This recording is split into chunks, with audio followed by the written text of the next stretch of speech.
Hello, my marvellous long readers. Tonight we plunge headfirst into the blood-drenched story of Daredevil. Cold day in hell. The snow of Hell's Kitchen isn't white anymore. It's slick with torn flesh, shattered teeth, and irradiated rivers of crimson. An old arch-enemy turned the streets of New York into a stage. Every strike a scream, every wound a spectacle, forcing the city to watch its saviors bleed. Daredevil staggered through broken bones and poisoned veins, clinging to life as his enemies carved him apart piece by piece. And through the gore, the explosions, the rotting screams of the dying, something darker still awaited. The moment when the city itself seemed to choke on despair. Will there be hope? Will Matt's prayer work? Let's dive into the bloody lore and see for ourselves. This is not just a fight, it is a blood opera, and the curtain is already soaked red. But before we begin, we have a small request. If you like our content, please subscribe to our channel. It is a small click from you, but it means a lot to us. Thank you.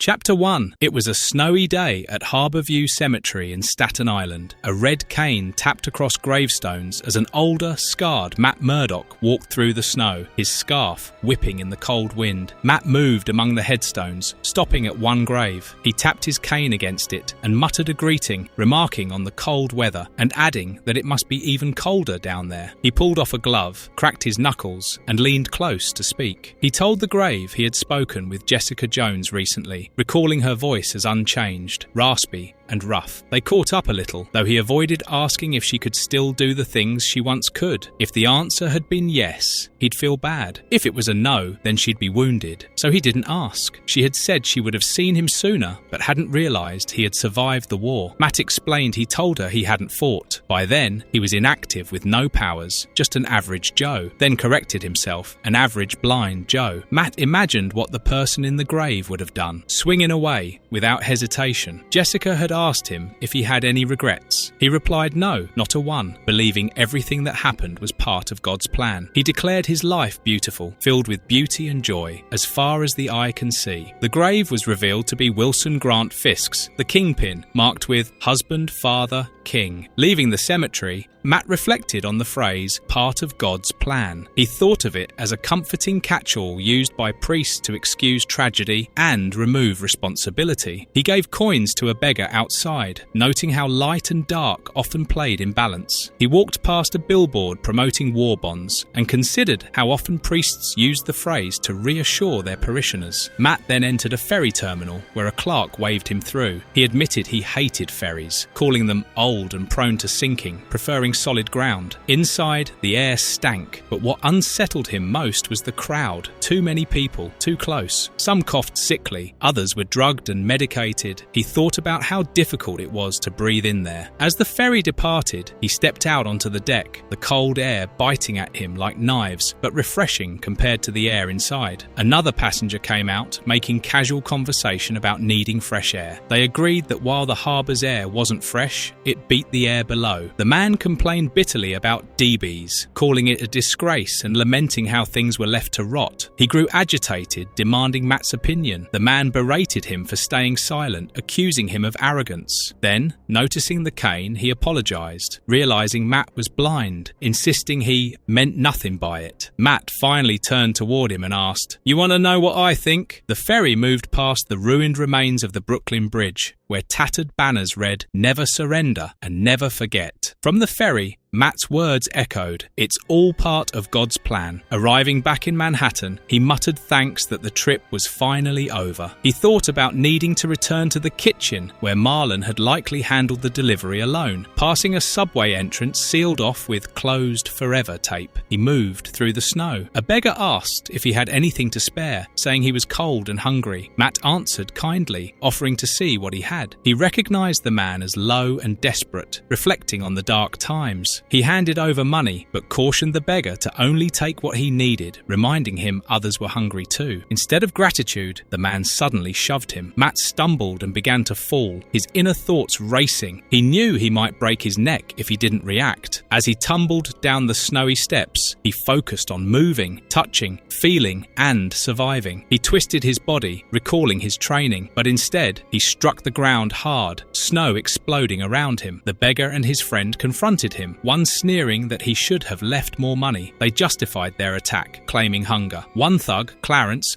grabbed Matt and mocked him, while another called Georgie swung his cane away. Clarence admitted he was starving and demanded everything. Matt stayed calm, offering about $30 for lunch and suggested they visit the soup kitchen he ran, Battling Jack's, just 5 blocks away. He explained they could get free hot meals regularly, no preaching, even some beds if needed. He assured them there were no strings attached and that since he was blind, he wouldn't know them apart from anyone else. The thugs paused, considering his words, and one admitted it was good to know, but they weren't finished. They grabbed his cane. Matt pleaded for them to return it, insisting they didn't need it. One thug tossed it away, mocking him, but left him alive. Matt crawled across the snow, reaching for the cane. He listened, focused, and stretched out until he grasped it, hoping to pull it back into his hand, but the cane came and hit him straight in the face. Standing, he steadied himself and muttered, "Ha, idiot," regaining his composure before walking on. Later, he returned to Battling Jack's house, his soup kitchen. Angie told him it was a full house. Matt replied he already knew, judging by how long he had been washing dishes. The kitchen bustled with people eating, posters of boxing on the walls. Patrons blessed him, but he redirected the credit to Angie, saying she deserved it more. Outside, a different scene unfolded. Armed figures rushed into a subway entrance, civilians screaming as someone shouted, "They've got a bit!" A massive explosion tore through the street, blasting debris and people into the air. The blast wave hurled Matt backward, his body slamming into the ground. He tumbled violently, his face cut and body battered, finally lying still as snow and debris rained down around him. Matt lay coughing in the aftermath of the blast, the air around him glowing a sickly green. His body heaved as he hacked violently, tasting acid. Rising to his knees, he described the sensation as a smell of battery acid and burning hair, but realized it wasn't a scent. He was hearing it. One surged through him, red concentric waves radiating from his head, as if his radar sense had come back. He screamed, clutching his ears as the noise overwhelmed him. Around him, civilians and even animals convulsed, choking and gasping, their cries filling his head. The sound built to unbearable levels, fragments of voices, roars, and echoes pounding like a bass drum. Images swarmed, snarling animals, distorted faces, jagged teeth. His head felt ready to split. He questioned how it was happening. Ghostly figures, including his trainer Stick, seemed to command him to focus. "Get it together, Matthew." Overwhelmed by screams, he forced himself to choose just one thing to hold on to. Blood dripped from his nose, grounding him. Concentrating, he latched onto the sound of one child's hand reaching through rubble. With tremendous effort, Matt regained control. He pushed through the chaos, lifting his head, eyes burning with determination. "Find her," he told himself. Locating the child, he pulled her free and cradled her in his arms. She sobbed against him as he steadied his thoughts. One step at a time, keep walking. Handing her to others, he urged them to take her to safety, warning of possible further explosions. Sirens approached in the distance, and he reassured the crowd that help was coming, affirming, "I can hear it." Moving deeper into the ruins, Matt assisted others. A man with a broken leg thanked him, calling him old-timer, but doubted he could walk. Angie suddenly appeared, calling out to Matt, trying to help. He warned her the smoke was dangerous, and as he inhaled, his senses flared with unnatural strength. His long-gone powers were reawakening. He realized with shock that the smoke itself was the trigger. He urged Angie to get the injured man inside and not worry about him. He told her to be brave, promising emergency services were on their way. Following the toxic scent, Matt pressed forward. His radar sense surged back, letting him navigate the wreckage. He descended into the collapsed subway platform, noting its instability and the corpses around him. Listening carefully, he confirmed no movement from them, all dead. He heard echoes of the attackers' voices, recalling one boasting about bringing something back to their boss, another foolishly refusing to wear his mask. They wanted whatever the smoke would give them. Amid the destruction below, Matt tracked the steady heartbeat he had been hearing all along. Recognizing it, he realized he knew the sound. His eyes widened. Before him stood a bloodied but still standing figure, pinned into steel beams through his whole body, wounded and bloodied, yet unbroken. It was Captain America. His ragged voice spoke one word, "Murdoch." Matt stared, recognizing him, and answered softly, "Cap."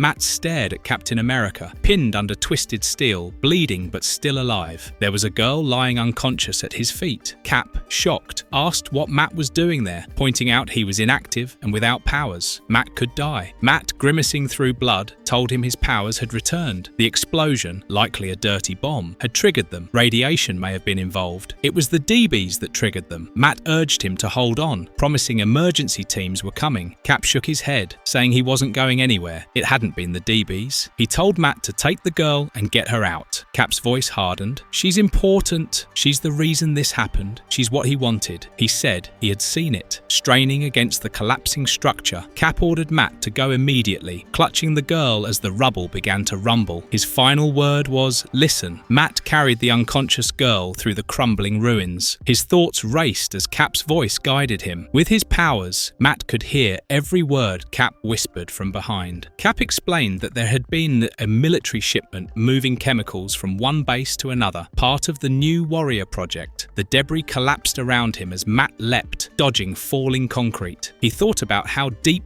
and far-reaching it was and forced himself to dance through the destruction. Finally, he burst into the open air, clutching the girl. Rescue workers reached for her. Matt handed her off, telling them to help her. He heard the steady thump of a heartbeat and realized Cap was still alive. Determined, he turned back into the rubble. Following the sound, he shouted, "I hear you! This is why my powers are back! I'm supposed to save you!" He clawed through stone and concrete, his hands bleeding as the heartbeat weakened, then flatlined.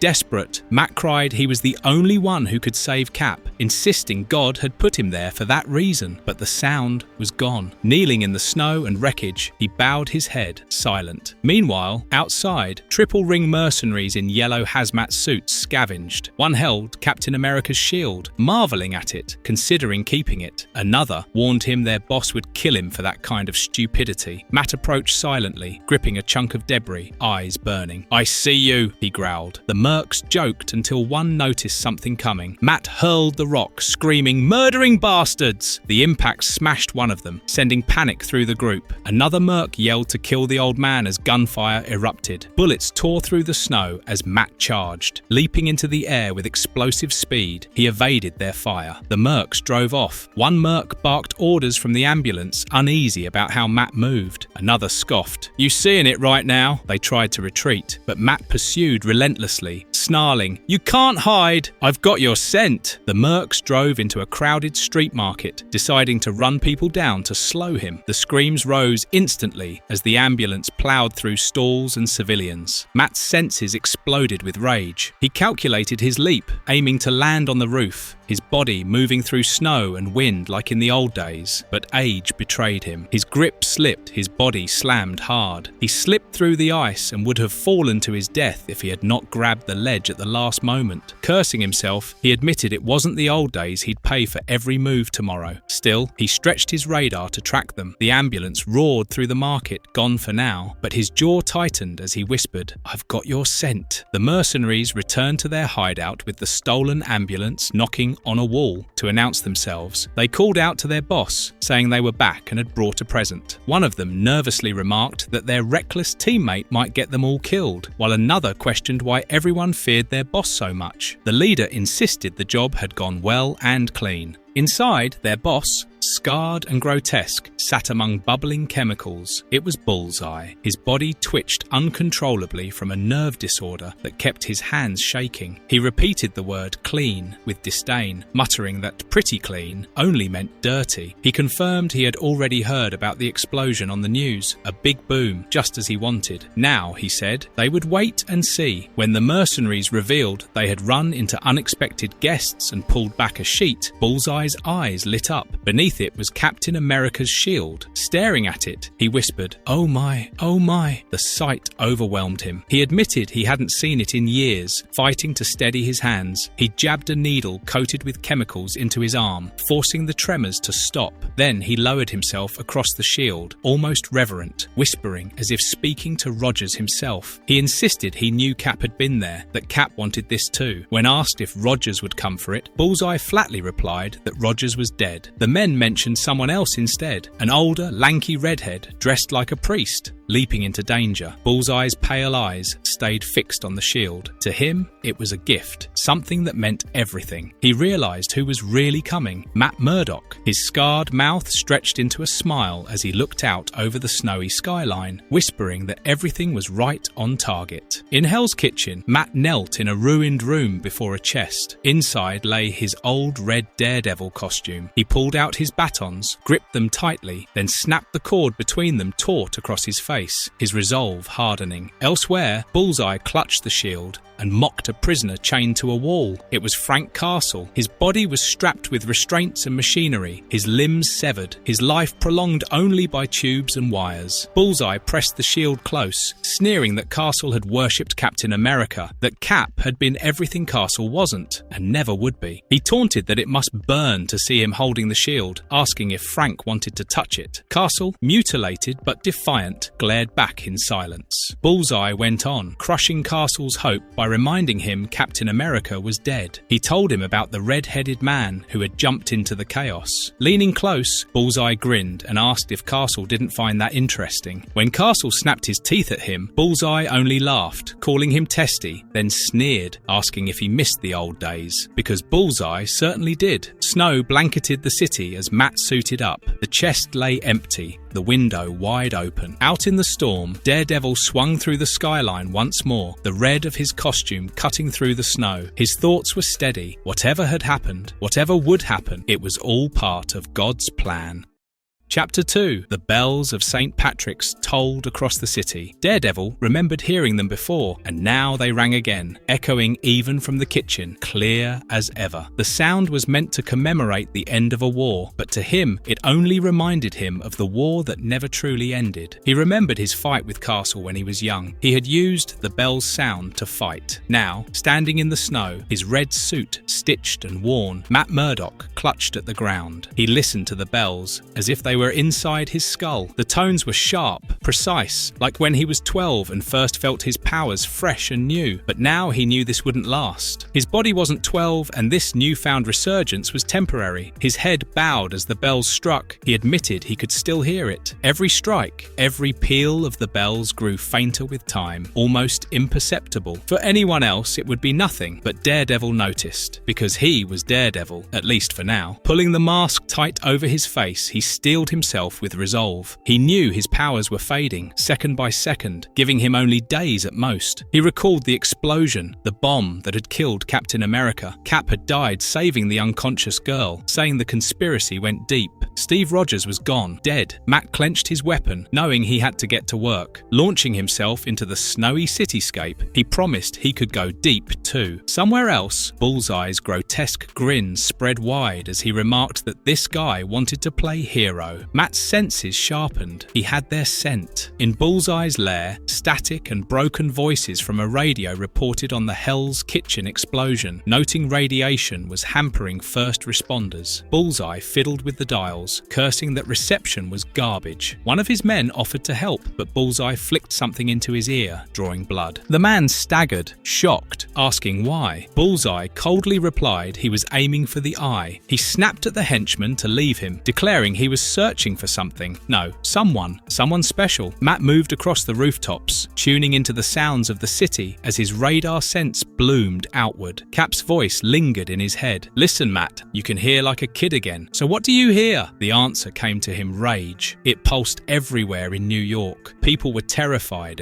afraid of what had happened and what might happen. In this atmosphere, everyone was everyone's enemy. On the streets, violence spread. Looters rioted. Knives flashed, and even those who tried to help others were overwhelmed by fear. Matt reflected that weakness had no place in this world. People told themselves they were strong, but it was only fear driving them. Back in the hideout, Bullseye leaned close to the radio, whispering almost lovingly. He asked, "Where are you? Why are you hiding?" His cracked lips stretched as he promised, "I can make you happy. You can make me happy." The frequency that he emitted from the radio was supposed to hit someone. Meanwhile, the blonde girl Cap had saved stirred, hugged tight sight by another child, she began to sweat and shake. A glow erupted from her body as she whispered she felt bright. Her eyes blazed white as her hair lifted. The radiance burst outward, throwing people back. Civilians screamed in shock. Some guessed it was a DB, others shielded their eyes, crying out in pain. The blinding radiance from the girl's transformation knocked people down across the street. Civilians screamed about their eyes, clutching their faces and crying they were blind. One shouted it was like the sun. She had been like the sun itself. Matt pushed through the chaos, recognizing this wasn't far from Times Square. He reflected that once, in his prime, he could have reached it in 2 minutes. Elsewhere, Bullseye listened to broken reports on the radio describing a young woman hovering above the ground, unleashing a bright wave of light. His eyes widened and he barked at his men. It was time to roll. Outside, an ambulance roared onto the streets, mercenaries inside. On the streets, panic spread. Civilians ran through snow-covered roads, newspapers flapping with headlines about endless war. Some shouted to keep running, terrified another disaster was happening. From a newsstand, a man peeked out in disbelief as Daredevil swung overhead. Matt's thoughts pushed him forward. He remembered how he used to do this every day, once, even for fun. He forced himself not to think about the pain. Just be him, he told himself, urging his body to move like Daredevil always had. As he soared past rooftops and wires, a pair of green eyes looked up from the crowd and recognized him. Daredevil! In the wreckage, a woman with purple hair stumbled, clutching at her face, screaming that she couldn't see. Matt caught her and reassured her he was there. He explained calmly that she was experiencing flash blindness, her eyes having taken in too much light. It was rarely permanent, and they would heal. She panicked, asking how he could know for sure, but he told her not to be afraid, guiding her to first responders. A firefighter wrapped her in a blanket, muttering about the girl who had floated into the air. Matt's focus shifted. What was he sensing? He remembered the girl from the tunnel after the explosion, when Cap was with him. Strawberry lip balm and pencil erasers. Details burned into his memory. He turned to the ground and realized the girl had fled. Her glowing form appeared to his radar, running from the scene. He followed. Matt tracked her trail, whispering that she had made it this far, but then she was gone. He clenched his fists. She had been taken, stolen. On the road, the mercenaries' ambulance carried her away. Inside, she lay unconscious as one of them loomed with a syringe, saying she needed rest. They commented on how living on the streets wasn't easy, telling her she was lucky they had found her. Another smirked, saying she was radioactive, just enough to be useful. Their boss had given them a gadget to track her easily. Grinning, the man told the unconscious girl she was going to love meeting the boss. He was excited, ready to lose his mind. Meanwhile, Foggy Nelson's office bustled. He spoke on the phone with a woman named Coralie, who pressed him for answers about Hell's Kitchen. He admitted speculation was all they had, as government contacts had gone quiet. Now, with this new Times Square incident, she asked if the bad old days were back. Suddenly, he spotted Matt in his Daredevil costume perched over a post outside the window. Matt pointed upwards, asking Foggy to come to the roof, nervously wiping sweat. Foggy admitted to Coralie over the phone. It could be that the bad old days were back. Hanging up, he called for his coat, telling his secretary Maud he wasn't going out, he was going up. On a snowy rooftop, Daredevil landed, and before him stood Foggy. Matt greeted him with relief, calling him Foggy. His old friend, shocked, exclaimed in disbelief, asking if Matt had lost his mind. Matt explained he had been near the explosion in Hell's Kitchen, that radiation had reactivated his powers, though only for a short time. He admitted he had little time left, his powers fading fast, but he had to act. He owed it to the city, to Steve Rogers, to find out who set off the bomb. Foggy pressed him, saying he owed it to himself, marveling at how Matt looked in the suit again. Matt confessed that after what happened with Fisk, he had sworn off being Daredevil, but now, with this second chance, he couldn't ignore it. It wasn't something he could waste. Foggy tried to reason with him, saying Matt had nothing to atone for, but Matt's mind was set. Foggy urged Matt to live for the joy of it if he had a new lease on life. As Foggy spoke, Matt suddenly faltered, his vision going dark for a moment. Foggy called out in worry, asking what was wrong, but Matt assured him he was all right. He explained his powers were flickering in and out, not as strong as in his youth, but manageable. Foggy pressed him, saying he was going to get himself killed. Matt shifted the subject, revealing he had learned about a government program called the New Warriors and needed Foggy to use his connections to find out what it was. He gave Foggy his bag and passed on the request firmly before swinging away into the night, leaving Foggy watching through his glasses and murmuring it was good to see him again. Foggy then discovered Steve Rogers' old journal in Matt's bag, labelled Property of Steve Rogers. Meanwhile, Matt pushed his battered body forward, using his heightened senses to track the mercenaries. He recalled how they had ploughed through the market after detonating the bomb, leaving destruction and chaos behind. He pieced the trail together, paint scraped on obstacles, tents torn apart, and debris dragged by the ambulance. He sniffed the fabric, recognizing the saturation of their exhaust. The mercenaries had unknowingly left him a path to follow. From above the city, Matt focused on the impossible task of tracing one exhaust trail out of millions. He admitted it would have been nearly impossible when he was younger, but now he sharpened his mind and senses to do it. Concentrating on the new beginning, he finally locked on. There, the trail led him straight to the mercenaries' hideout. Inside, they celebrated with booze, mocking how happy their boss had been about the girl. One said it was like Christmas and a birthday rolled into one, laughing at how things would change for them now. Suddenly, Daredevil struck, cracking a thug across the head with his baton. Standing tall, Matt demanded to know where the girl was. The mercenaries froze in shock before recognizing him. Daredevil, their leader, sneered, telling the others to look. This was the man their boss had spoken of. He mocked Matt's age, asking if he was 100 years old. Matt replied, not quite, and asked if they were up for a fight. The mercenary leader rallied his men, suggesting they bring Daredevil to their boss. Before he could finish, Matt slammed him with his baton, knocking him back. The gang surged forward with chains, knives, and bats surrounding him. The fight erupted brutally. Matt's inner voice told him he was there for a reason, that this was part of the plan. He believed God would not waste him on enemies like these, reassuring himself he would not die today. He fought savagely, blocking blades with his baton and head-butting one of the thugs, deflecting chains and breaking bones. Meanwhile, someone picked up a shuriken. Even as bats flew toward him, Matt countered each strike with his batons, determined to carve his way through the mob. He vaulted over one man swinging a bat, driving his baton against another's knife. Blows landed against his ribs and skull, but he pressed forward. He kicked one of them in the throat. He leapt as another one swung a bat. As he kicked the thug down, another attacker slashed his back with a knife. Matt drove his elbow into the thug's nose. But then, suddenly, he was hit with a crowbar on the back of his head. As Matt fell, a gloved hand raised two shuriken blades, ready to throw them. The gang argued whether to capture him alive. One suggested their boss might be happier with Daredevil breathing. Another raised his gun, deciding it was safer to kill him outright. As Matt staggered, seemingly at his limit, the man sneered, pointing the gun at his head. "How about that? I killed Daredevil." But before he could fire, a volley of shuriken embedded into the left side of his head and his hand, blood spraying as he collapsed. From above, Elektra descended in her crimson garb, blades gleaming. She ordered Matt to stand, saying it wasn't his time. Her sudden appearance left him stunned. The sound of her voice and her unmistakable scent brought back memories. He whispered in disbelief. Elektra. Elektra launched herself into the mercenaries, cutting them down with lethal grace. Guns fired, blades swung, but she carved through them with ruthless precision. Matt, battered, watched in shock as she dispatched enemies without hesitation. He wondered how she could still be here, how she hadn't aged a day in decades. As Elektra decapitated merc after merc, Matt cried out, telling her she didn't have to do it. She ignored him, calling the merc leader a rodent, calling his men prey. The merc leader to his knees, begging for his life, but Elektra declared herself the beast and prepared to kill him. Matt caught her hand, stopping her thrust. Their eyes locked as he told her she always was the beast. Still, Matt insisted he needed one merc alive. Elektra relented, shoving one survivor away, telling him to run and warn their boss that they were coming. Matt was shaken by her speed, faster than he remembered, unnervingly inhuman. He pressed her, asking why she had returned. She told him she hadn't come for his mission. Matt explained the radioactive explosion had reignited his powers, though briefly. He was using the time to fight again, to stop those who had set off the bomb, to save a child. He pleaded for her help. Elektra, unmoved, told him she hadn't sought him out for that purpose. Frustrated, Matt turned away, telling her he had no no time for distractions. But Elektra stepped closer, her eyes locked on his. She told him she could give Matt his time back, any amount he wanted, as much time as she had, forever with her. Her words lingered as she stared at him intensely, her face unchanged, her body ageless, making her offer chillingly clear, eternity at her side. Matt's mind echoed with Elektra's word, forever. His memories tangled, visions of her hand in his, her face, and the way they had once been. He saw her bloodied but unbroken, clutching a sword, embodying both the woman he loved and the beast she had become. He remembered her aiding Castle in killing Wilson Fisk, the Kingpin, and believed she could fight alongside him as they once did, together, forever. His thoughts fixated on a blue eye dripping blood, relentless images of pain and connection closing on forever. Shaking himself back to the present, Matt told Elektra about the bomb that went off and gave back his powers. Elektra told Matt that the Mercs were part of the Triple Ring, though she didn't know their headquarters. She said that they were tied to an old associate of Matt's, Bullseye. At Bullseye's lair, the leader of the Triple Ring reported Daredevil and Elektra's interference, describing Daredevil as an older fighter still dangerous, and Elektra as worse, dressed in red, curly-haired, someone who clearly knew him. Bullseye relished the news, calling it wonderful, and spoke to a captive Castle, strapped and tortured, taunting him as an old friend. Bullseye then revealed another prisoner, the young girl from the subway, restrained inside a machine wired with coiled cables. She spat defiance, calling them creeps. Bullseye leaned close, telling her he'd never hurt her because she meant too much to him. She cursed, saying he didn't know her. He countered that she was his proof of concept, something vital to his plans. The girl unleashed the energy within her, but her energy was contained, surging through the machine, and the girl screamed in agony. Bullseye called her special, promised to keep her safe until the time was right, and left her under Frank's watch. As Bullseye left, the girl introduced herself to Frank. Her name was Tyra. Elsewhere, Matt wrestled with Elektra's memory. A voice in his head urged him to forget her, reminding him she always wanted things her way, and that he was not what she wanted. It pushed him to focus on what she gave him, knowledge of the Triple Ring, a group like a dartboard with Bullseye at its center. Meanwhile, Bullseye marched with his crew, telling them things would soon be like they used to be. Not nostalgia, but reality. He promised they would see. Matt received a call from Foggy, who explained that the government's New Warriors project had tried to reactivate the powered community for the war effort. The program had dug into old methods, super soldier serum, gamma experiments, radioactive isotopes, the same type that once created him. Foggy explained that some of the isotope had been stolen, and though a barrel had been used for the Hell's Kitchen bomb, many more were missing. Bullseye's men followed him into a warehouse stacked with stolen radioactive barrels. Grinning with cracked teeth and malevolent glee, Bullseye declared what they saw was not just material, but the future.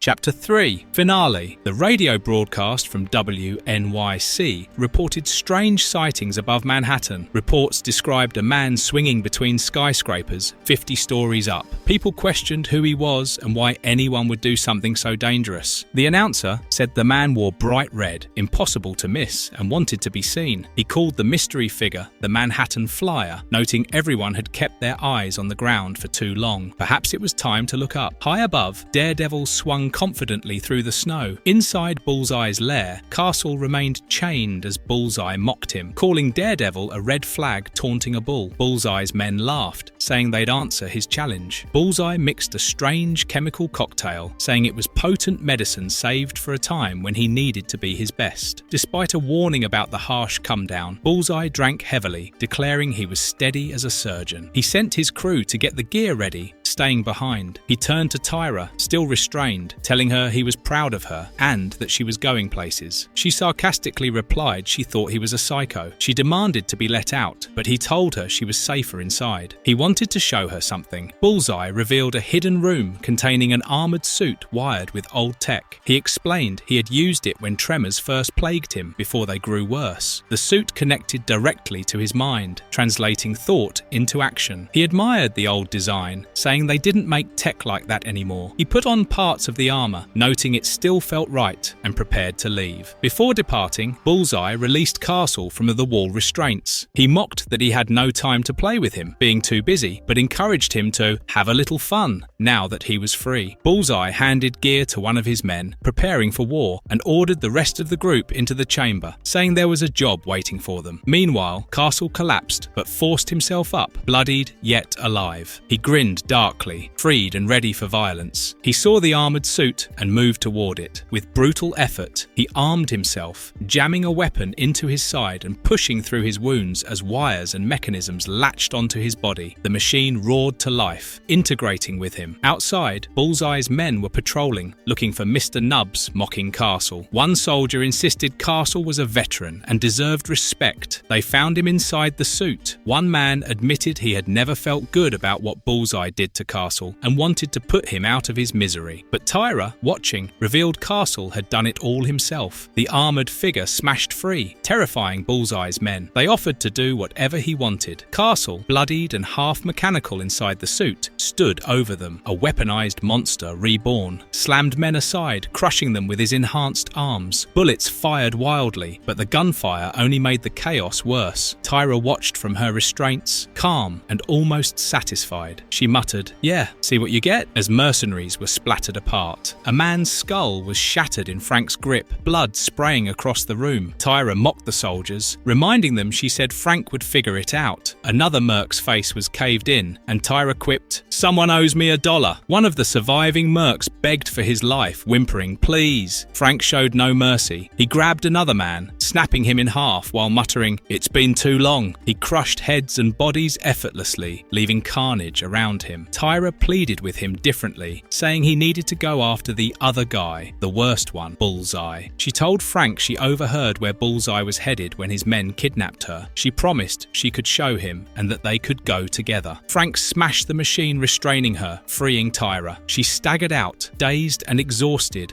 whispering she couldn't believe she was free and thought she'd be dead, or worse. She removed the metal band from her head and looked at Frank, thanking him sincerely. "Thank you, Mr. Castle." Meanwhile, Daredevil swung across New York, his senses alive. He thought of the city as a predator, stalking, feeding, digesting. It was worse than ever, with fear and pain consuming the people. He reminded himself that Bullseye's bombs were the priority, but his powers were flickering, cutting in and out unpredictably. He tried to focus, but caught glimpses of violence elsewhere. A man about to die in daylight. He cursed, begging his senses to return. Then he noticed something else. Huge power transformers coming online. He wondered what could possibly need that much energy. The answer came quickly. Bullseye's face filled massive screens across the city. "Hello, New York City!" he shouted, grinning wickedly. Crowds stopped to watch as he reintroduced himself, reminding the city not to forget him. For the younger generation, he announced his name proudly, Bullseye. Daredevil, watching from above, muttered the name with grim recognition. Bullseye ranted live, saying New York used to rebuild itself after destruction, fight after fight. Heroes and villains alike battled, and though many died, there was always hope and despair swirling in equal measure. He compared it to a kind of ballet, beautiful and terrible at once. But now, he raged, everything was grey, powerless, apathetic. He claimed the city had forgotten how to feel, how to dance with destruction. But today, he said, they would remember. Crowds gathered in shock, realising Bullseye was staging something massive. On a lit stage, Daredevil arrived to face Bullseye and his ally, the Triple Ring leader. Bullseye smiled, saying Daredevil was right on time. The leader, carrying Cap's shield, asked to take the first shot, saying he owed Daredevil. Bullseye granted permission. As the thug attacked, Bullseye coldly replied he owed him too, everything. With that, Bullseye executed his own man with a gunshot, blood spraying across the shield, showing just how little loyalty meant to him. On the rooftop stage, Bullseye taunted Daredevil, asking if the fight felt good. Matt, battered but resolute, grimaced through the pain. Bullseye ordered the cameraman to keep filming, threatening him if he faltered. He wanted the entire city to watch. Crowds below gathered around giant screens, some even peering from windows, realizing this was being broadcast as entertainment. Daredevil reflected bitterly that maybe it always had been. With no choice, he squared off with Bullseye, who smirked and said, "Let's give him a show." They clashed violently. Daredevil struck Bullseye with his baton, cracking his jaw. Matt's inner voice reminded him that pain wouldn't stop his opponent. Bullseye thrived on it. Bullseye countered with brutal kicks, sending Matt reeling. The voice urged Matt to break him, but even as he resisted, Matt admitted in his mind that the fight felt good. Spectators wondered if it was all staged, watching as Bullseye admitted his tremors had weakened him, forcing him to adjust his techniques. Once, he could shoot the wings off a fly. Now, it just took more bullets. Matt reminded himself not to stay where Bullseye wanted him. The fight turned worse. Bullseye threw needles at Matt. The needles pierced Daredevil's flesh. At first, he thought them harmless, but then realized they were laced with poison. His strength drained fast. Collapsing, Matt realized he couldn't stand. Bullseye mocked him, saying everyone preferred endings with a bang, not a whimper, and raised his weapon. The horrified crowd gasped, certain they were about to see Daredevil's execution live. Suddenly, a shadow appeared, breaking the tension. Frank Castle, armored in the massive robotic suit, crashed into the fight. Bullseye greeted him like an old ally, but Frank's answer was a brutal attack, crushing Bullseye's arm and slamming him down into the camera. Tyra stood nearby, free now, urging them on. Frank pummeled Bullseye, slamming him into the ground. The crowd roared, realizing the Punisher was alive and fighting. The battle escalated into savage brutality. Bullseye clawed his way back, jabbing an electrical cable into Frank's suit and jolting him with lethal current. Roaring, Frank tore himself free, ripping away the restraints and hurling himself at Bullseye. The two clashed in a grotesque frenzy. Frank overpowered him, biting into his nose and tearing half his face off. As Bullseye lay dying, broken and pleading, Daredevil rushed in, begging Frank to stop. Bullseye gasped for someone to save him. Daredevil could only whisper, "No." Matt caught Frank in a chokehold from behind. He remembered that night when Frank had shot Kingpin point blank. Matt whispered again, "No." Frank collapsed, while Matt held his body in his arms, repeating the word "no" as the city around them fell silent. Matt stopped Frank from finishing Bullseye, even though Tyra argued Bullseye deserved to die for his crimes. Matt recognized Tyra as the girl Steve Rogers had protected, the one with the light, and told her Steve died for her. He explained that people like them with gifts had a responsibility to help,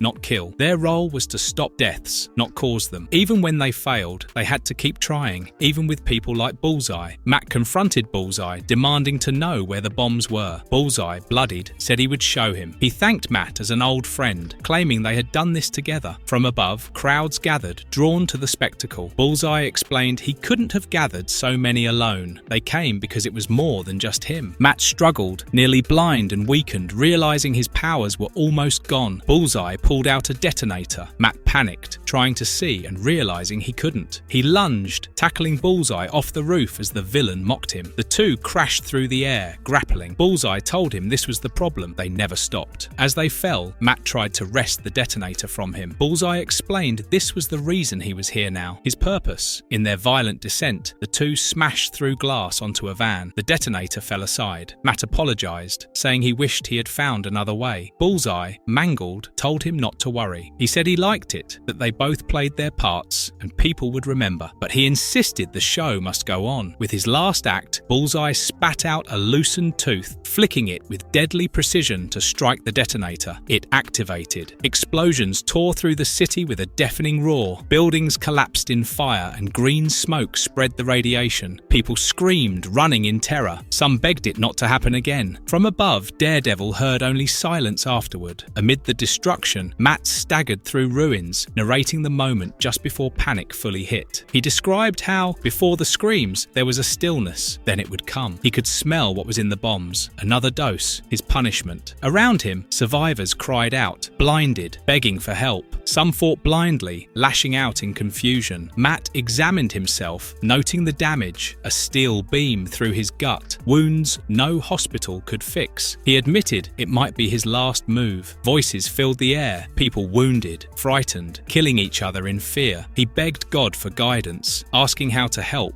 praying for his gifts to be used properly. But his senses were ruined, his radar filled with chaos chaos and broken impressions. With renewed determination, Daredevil forced himself to rise, searching for a way forward. Climbing through wreckage, he spotted a path, a way up to the roof. Exhausted yet resolute, he questioned whether the endless pain in his life was meant to prepare him for this moment of survival and defiance. Matt forced his shredded body upward, dragging himself through wreckage. His mind cycled through names that had marked his life with love and loss. His father, Karen, Electra, Kirsten, Mila, Sam, too many faces. He admitted for every joy, there had always been a greater loss. Climbing with torn hands and blood filling his mouth, he wondered if he was just another job to fate, or if there had been a deeper lesson to learn. He questioned if it was only about figuring out how to keep going. His body screamed with pain, fingers shredding, but he told himself the only reason he was still moving was because he refused to fall. Whatever the intention behind all his suffering, the truth was now simple. There was always more pain, but there was also more light, more hope, always. When he finally reached Tyra, she was cradling Frank. Matt called to her, but she snapped at him to go away. She told him bluntly that he was a bad man. She reminded him that Frank had been helping her and Matt had hurt him. Matt steadied himself and introduced himself. "My name is Matthew, Tyra." He admitted that sometimes he was a bad man, but he believed he had done more good than harm. He said he always tried, always. Tyra turned her face toward him, still angry. Matt dropped to his knees, his body convulsing. He told her this was what he wanted to talk to her about. He explained that the explosions had hurt a lot of people, leaving the city dark, without power, and filled with fear. He could hear them, terrified, panicking, lashing out at one another in the dark. He told her about collapsed rubble and trapped people, how the helpers couldn't reach them. He warned her that it was going to get worse. But this, he told her, was why they had their gifts. Tyra listened, quiet, then said it was for times like these. Barely able to lift himself, Matt told her this moment would define her life. She would remember it forever. The choice before her was whether to hide in the dark or step into the light. He admitted he knew she was frightened and that it was unfair this burden had landed on her. But he said she had been called. He pulled out the steel beam from his gut and started bleeding profusely, whispering that it was never fair. Tyra rose into the air, glowing with radiant golden energy, her body haloed in light. Matt looked up at her, awed, calling her an angel. He realized he had been wrong, prideful in believing he was chosen. He was not chosen. He was just the instrument that led to her. The light spread across the city. Violence stopped as survivors recognized what they were doing to each other. They lifted their hands, not to hurt, but to help. They could see again. Tyra's light burned away the poison in the air, filling people with strange new energy. Some rose, transformed, crying out with awe and fear, yet also joy. Matt accepted it as part of God's plan. His vision cleared, his ruined eyes opened. "I can see it," he whispered, as he lay dying, accepting death.